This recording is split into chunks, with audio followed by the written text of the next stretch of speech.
Mais du coup, en quoi ces critiques sont du mépris de classe? Parce que vous pourriez me dire que, après tout, tout ça, c'est juste des questions linguistiques. Eh bien, figurez-vous que pas du tout.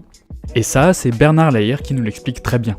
Puisque ce qu'il nous dit, c'est que toutes ces critiques sont liées à une chose. Elles sont liées au fait que les classes populaires et les classes moyennes et supérieures n'ont pas le même rapport au langage.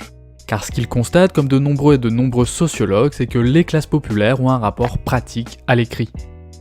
C'est d'ailleurs typiquement ce que dit Jules quand il dit qu'il se contente de parler des détails de sa vie. Car ce qu'il veut, c'est raconter ce qu'il voit, sans se prendre la tête plus que ça au niveau de la forme.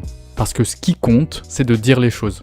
Du coup, l'écrit, c'est juste un moyen, c'est quelque chose de fonctionnel. Et d'ailleurs, c'est quelque chose qu'il dit très clairement en interview quand il répond aux gens qui l'attaquent sur son orthographe. Franchement, et même si je fais des fautes, qu'est-ce que je m'en fous? Qu'est-ce que je m'en fous qu'ils me comprennent? C'est l'essentiel. Et moi, mon but, c'est pas de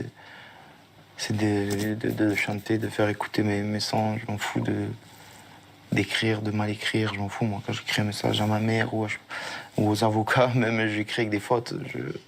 Non? Bah oui, mais t'as raison. Des fautes, je m'en fous. On se comprend. Donc tout ça pour dire que Jules a ce truc typique des gens qui viennent de milieux populaires, il a un rapport pratique à l'écrit. Un rapport utilitaire qui fait que pour lui, le fond prime sur la forme.